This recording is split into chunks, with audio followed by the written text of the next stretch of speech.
Good evening, folks, and welcome to the Pro Wrestling Chat. I'm your host, Sean Patrick Erschen. This week we are discussing the top 10 WCW wrestlers of all time. Yes, World Championship Wrestling, which at one time became the #1 wrestling company in the world in the 90s. So, yeah, huge company, such an incredible history. And when I say WCW, I am talking about the point where the NWA/Jim Crockett Promotions was bought out by Ted Turner. So that, to me, is when it officially became World Championship Wrestling, WCW. And before that, the show was called World Championship Wrestling, but I'm talking about when the company actually officially became called WCW World Championship Wrestling. So, now that is going to affect this list. If I had included NWA and Jim Crockett Promotions and all that, this list might have been different, So, the criteria I have for this, because if I didn't put some kind of limit on it, I'd be talking for hours at all the different honorable mentions and all that. So my specification is you had to have won the WCW World Heavyweight Championship at least once. And no, Vince Russo and David Arquette are not on this list, so let me just get that out of the way. And there are some people that have won it that are not on this list. I only have 10 spots, so we're going with the best of the best here, in my opinion, of course. This is my list, and I'm sure some of you might disagree, but these are my choices, of course. So, in that number 10 is going to be Booker T. Yes, the five-time World Heavyweight Champion for WCW. And yeah, he is the most decorated African-American wrestler of all time, I would say, so many championships aside from being the 5-time WCW World Championship. He's won the United States Championship, the Television Championship, and obviously multiple Tag Team Championships with his brother Stevie Ray and Harlem Heat. So yeah, phenomenal athlete. Incredible charisma, and yes, he had a great career in WCW. Unfortunately, his big championship wins came towards the tail end of WCW during like the dying days. So if it wasn't for that, he would be higher on this list, I think. But yeah, incredible athlete, amazing world champion. Yeah, great talent, and obviously he went on to even bigger things in the WWE in his run there. So, incredible career, amazing. In that number 9 is going to be what I consider to be the biggest, baddest monster in the history of WCW, and that is Big Van Vader, as I knew him back then. Some people just call him Vader, and at one time he was just called Vader, but when I knew him and I watched him, he was Big Van Vader, and he came out with this gigantic, mask, this huge apparatus that was like Darth Vader or something, and he was such a monster, and the biggest, baddest, toughest bruiser in wrestling at that time. I think he's the best big man, the best monster in wrestling, I think, at that time. He was just so believable that he could beat anybody. That he was just unstoppable. And he kind of reminded me of the Marvel Comics character, the Juggernaut. Nothing can stop the Juggernaut. He reminded me of like the real-life embodiment of that character in a way. Yeah. Van Vader was a badass. And yeah, he reigned supreme for quite a while, and he is a 3-time WCW World Heavyweight Champion. And in at number 8 is going to be Big Sexy Kevin Nash. who is 5-time WCW World Heavyweight Champion. Obviously, he won tons of tag team championships with Scott Hall as the Outsiders, and obviously he was a monumental part of the New World Order, the NWO. And yeah, he defected from WWE along with Scott Hall, and they started as the Outsiders, and they started the New World Order, and eventually they brought in Hulk Hogan, Hollywood Hulk Hogan, and they became the NWO, and they just ruled the entire world of professional wrestling. So for that alone, he deserves to be on this list, really. But you know, he did win the championship 5 times, and some might say it was because of his own booking, because he did become one of the head bookers for WCW after, you know, Eric Bischoff was having a lot of troubles. So Kevin Nash offered his services, you know, to kind of take some of the weight off of his shoulders, and he ended up booking himself to be the world champion and ending Goldberg's streak, so in the process as well. So and yeah, he booked himself to win the championship several times. No doubt about it, Kevin Nash has always been about the money, the big money. But no question, he was an intimidating, huge individual, almost 7 foot tall, this giant, huge man. Very intimidating presence. He had a great look about him, and he did have the charisma. He could talk on the mic. He had the tools, you know. In at number 7 is going to be Diamond Dallas Page. Bang! Yeah. What a great story Diamond Dallas Page is, because he became a wrestler so late in life. He was already like 40 years old by the time he started training at the WCW power plant. Before then, he was a manager for a long time, you know. This very charismatic, very kind of flamboyant, over-the-top personality, but he was just a manager. So he had the look of a wrestler, he had the charisma of a wrestler. He also did commentary work, but he never did the training to become a wrestler. So after a while, they didn't have any more place for him, so they were like, you know, we have nothing for you. So he decided, no, that's it, I'm going to be a wrestler. I'm going to learn how to do all these moves at the power plant, and I'm going to become a wrestler. Then I'll have all the tools. And that's exactly what he did, and it worked very, very well. And he became one of the top guys, and he did win the world championship 3 times, and he became the people's champion. He was one of the top guys to go against the New World Order, you know. Definitely a huge fan favorite, and you know, one of the biggest stars in the history of WCW, no question about it. Not only that, but all the work he had done after wrestling, all the good that he did with his DDP yoga, helping save other wrestlers' lives by getting them back and whipping them back into shape and giving them a reason to go on, you know. So inspirational. In at number 6 is, some people might forget the impact that this guy had in WCW because he was such a big star in the WWE, and that is the Macho Man Randy Savage. Yeah, he had a great career in WCW. It's like he had a whole second life, a whole second world, when he could have just easily hung it up and been happy just being a commentator in WWE, but he wasn't. He wasn't happy with that. He had plenty of gas left in the tank, and thank God he did make the switch to WCW, where he had a great run, and he was a 4-time WCW World Champion. So yes, the Macho Man Randy Savage had a great run, many great rivals.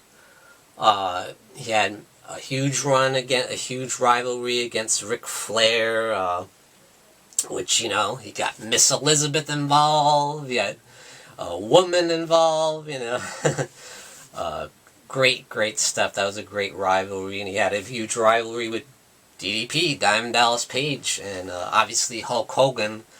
He worked with and against him, and, you know, they had a lot of real life clashes at that time as well, you know, so that was always interesting. So their feud kind of carried over from the WWE into WCW. So for a while they were tight, and then they did the whole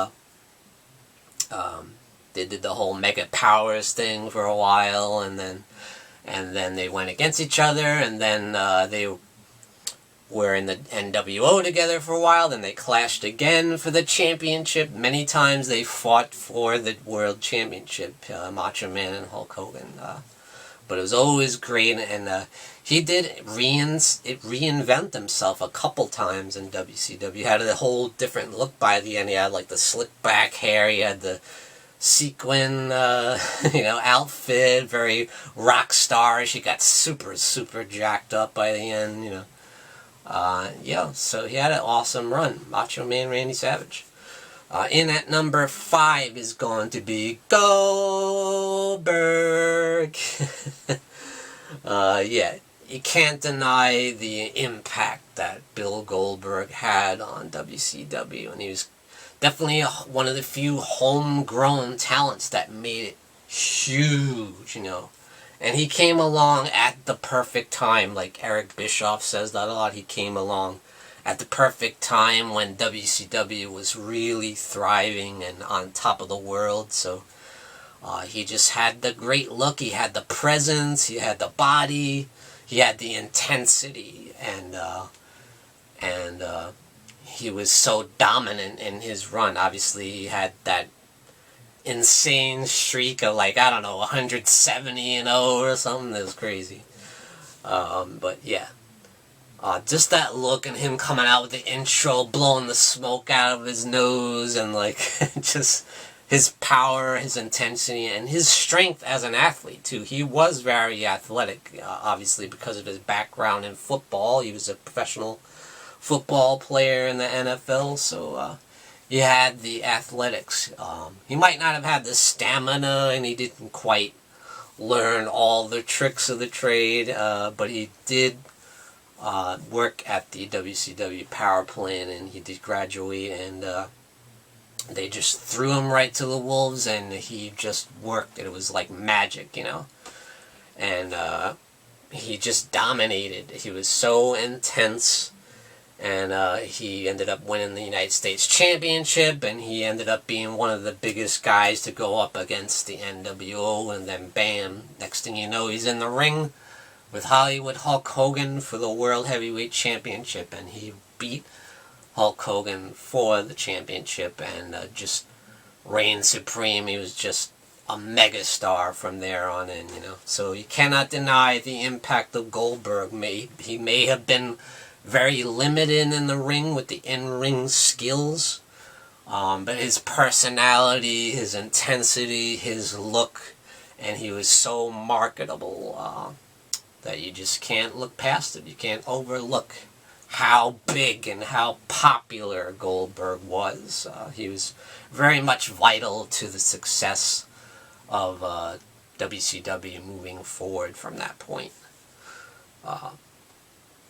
Next up, you have number 4 is going to be Lex Luger. Yes, the total package. Lex Luger had 2 huge runs in WCW. The first one was kind of, there was still NWA and Jim Crockett and stuff. And then he went over to the WWF for a couple years, and then he ended up coming back in a huge way during the first Monday Night Nitro. And that was one of the huge things that set the tone for Monday Nitro. That it was live, and they showed you anything can happen, because nobody knew. Everyone thought that he was still in WWF at that point, and he just, like, he showed up and WCW out of nowhere. People were just like shocked, and that kind of set the tone and started the Monday Night Wars, you know. So you got to give Lex a lot of credit for that, and he did win the WCW World Championship twice in his career, and one of them was against Hollywood Hulk Hogan on Monday Nitro. He beat Hulk Hogan with the torture rack, you know. And once again, you know, like Goldberg, he had that football athletic background. His physique was ridiculous. You know, he was ridiculously jacked, ripped to shreds. He just had a great look to him, the long hair and the, you know, and he had the intensity. Very intense guy, you know, very much like Goldberg in that way. So very recognizable, and he's been part of the Four Horsemen. He's been part of the NWO Wolfpack. He's part of so many different things in WCW. Huge friends with Sting. You know, they were a tag team at one time. Yeah, awesome dude. Very intense. Definitely hugely recognizable as a WCW superstar. No question about it. And in that number 3 might be a shocker to some people. You might be like, "Why? How come he isn't number 1? Are you kidding me?" And that is going to be the Nature Boy, Ric Flair. Woo! Yes, I have Ric Flair in at number 3. Now, let me just state, this is World Championship Wrestling when it officially became WCW. So that's what we're judging this on. If I had included the Jim Crockett NWA era, he would be number 1, no question about it. He was the man back then. But by the time WCW came around, yeah, he was still a huge presence. He was still one of the top guys, especially at the beginning of WCW. He was still probably the top guy, but and he did win the World Championship 8 times in that period. So he's very much a big-time player still. But I feel like as the 90s went on, he was starting to become past his prime. Say in the mid-90s, he was starting to lose some steam, you know. His character was starting to lose some luster, and his in-ring work wasn't quite as well as it was. And, yeah. So I feel like at the beginning he was still in his prime. He was still in awesome shape. He could still do it. But as the 90s went on, once you get towards the late 90s, he was starting to get past his prime. Even though he still won the championship a couple times at that point. But I feel like he wasn't quite the Ric Flair of old at that point. And he had a lot of issues behind the scenes, creatively, with the politics in the back and all that. You know, a lot of that started to affect his career, and he started getting lost in the shuffle with the NWO being around, and Goldberg and Sting and all this other stuff. You know, he started kind of getting lost in the shuffle a little bit. But he did, to his credit, he did stick around to the very end, and he did have a huge appearance on the last episode of Nitro and had a big match against Sting and everything. So, yeah, you gotta give him a lot of credit. And he still was, no question about it, one of the top guys. And that's why he's in at number 3. So, and in at number 2 is going to be a very controversial figure, especially nowadays, and that is Hulk Hogan. Say what you will about him, and I would say a lot of negative things about him too. But you cannot deny the impact that Hulk Hogan had on the success of WCW. It cannot be understated. And that started when he first got signed to WCW, and what was it, 93? They announced it, I think. They had the big ticker tape parade. I remember that, watching that on TV, and I was like, wow, this is a big deal, you know. Yeah, so people really started taking notice, like, wow, they signed Hulk Hogan, that's a big deal. And then, of course, they signed Macho Man Randy Savage. Then you're like, wow, they got Hulk Hogan and Macho Man from the WWE. What else is going to happen? Who are they going to get next? So it was like, it was getting really interesting. And then, of course, when Hulk came in, he had the big match at Bash at the Beach with Ric Flair for the World Championship. And first match in WCW, and he wins the WCW World Heavyweight Championship. And, yeah, so he won the Heavyweight Championship 6 times in WCW. So, yeah, he had a long, illustrious career in WCW. And I think he had just as big an impact in WCW as he did in the WWE. So when he first started, he was still doing the red and yellow Hulkamania thing, and then it was doing great for a while, but people did start getting a little bored of it. You know, they were tired of seeing him do the typical leg drop thing and, you know, ripping off the shirt and all that. So he had to reinvent himself, and boy did he ever. So you started seeing him wear like darker black clothes and stuff, and, you know, the black bandana, you know, like he's starting to go down a dark path, it looked like, you know. And then, of course, when Kevin Nash and Scott Hall came over as the outsiders, and they were creating all kinds of buzz about, oh, we got a third man, once we get the third man, we're going to take over a WCW. And then we found out, of course, that Hulk Hogan was the third man, and he went bad, and he became the biggest villain in wrestling, you know, and it was huge, and it just blew the roof off of professional wrestling world. That was the biggest moment, one of the biggest moments in the history of wrestling, not just WCW. Like, that just, the entire world looked at that, and they were like, oh my god, wow, Hulk Hogan went bad, he's a bad guy now? So NWO just took over WCW. They ran roughshod and just owned the place, just taking out every single talent, wiping them out, spraying painting their backs, and he spray painted the championship belt with the NWO on there. And just a great run, really exciting, really entertaining. They were like this band of thugs, this gang, you know, taking over wrestling, and it was really exciting, really creative, really interesting, and it gave a raw kind of realistic take on wrestling, you know, and that's, to me, is what solidified WCW as being huge competition now for WWE, and then it ended up, you know, becoming the Monday Night Wars, and so much of that is because of Hulk Hogan. I don't think that WCW would reach the heights that it did if Hulk Hogan did not sign with WCW. Honestly, I do, you know.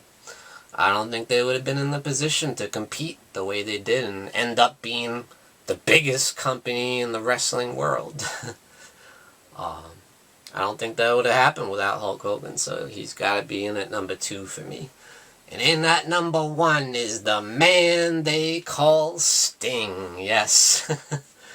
The icon Sting, such a legend in WCW, and everybody knows it, everybody loves him, everybody sees him as the face of WCW, the franchise of WCW. He was just WCW for life. He was there until the bitter end, never jumped ship to WWE, and so many people respect him because of that, you know, because so many people did go to WWE, and, you know, once things started going badly for WCW and things started going downhill, so many people jumped ship back to WWE, you know. But not Sting, you know. He stayed to the bitter end, you know, even when things were at their lowest, you know. He still stayed true to who he was, stayed true to his character always, and he was just so great. And of course, he had 2 different incarnations, you know, in the beginning when he started with, like, AWA and Mid-Atlantic, all the indies. He was the Surfer Sting, and, you know, he tag teamed with the Ultimate Warrior for a while and stuff until he got and went off in his own way and went to the WCW, and he really honed his craft, and he was working with Ric Flair. They had a great rivalry, you know, they had the big match at the Clash of the Champions, you know, which took place at the same time as WrestleMania.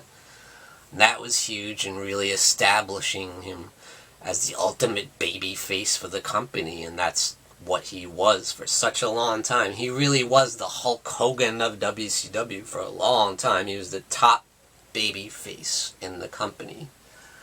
And then, of course, once the Monday Night Wars were happening and the New World Order was going on, he kind of had to reinvent himself, and he really did big time. He developed this character which was like kind of playing off the Crow film with Brandon Lee there. He had the white makeup, he grew his hair long, he had the long black coat, and and he had the baseball bat, and he would hang out up in the rafters and never say a word. He was quiet and mysterious.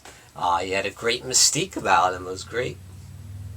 And you always be wondering, what does Sting think? What side is he going to be on? Is he going to end up joining the NWO, or is he going to be against them? Or what's Sting thinking? It was so cool. And then, of course, he ended up coming down from the rafters, down the cable, and in the ring, and taking out all the NWO, giving the Scorpion death drop, and smashing them with the baseball bat. I remember one time there was like 50 NWO guys in the ring. He just cleared the whole place out. It's so intense, and everybody's like, yeah, Sting! It was really exciting. He was the one big, huge foil in their plans, and that's another big reason why WCW was so successful at that. You had the ultimate bad guys with the NWO, and you had the ultimate babyface good guy who was kind of an anti-hero too, but he was still a babyface. He was still the ultimate good versus evil conflict there, and it was so exciting. And that led to, of course, the biggest pay-per-view match in the history of WCW. Starrcade 97. Sting versus Hollywood Hulk Hogan for the World Championship of WCW. It was also the biggest pay-per-view ever, the biggest pay-per-view buy rates. Just the build-up to that match was so huge. And, say what you will about the actual match, the way it ended. It did end a little bit wonky, and, but it had the desired results. You had Sting coming out on top with the WCW World Championship, the big gold belt raised in the air. You had the ultimate babyface and Sting taking out all the NWO and ruling the WCW, and giving WCW back to the fans, and it was so triumphant. It was great. So yeah, Sting is the #1 WCW wrestler of all time for me. He had such a huge impact on the WCW and World Championship Wrestling. He just bled WCW. And that's why he's #1. And thank you guys for joining me, Sean Patrick Erschen, at the Pro Wrestling Chat. Tune in and lock up.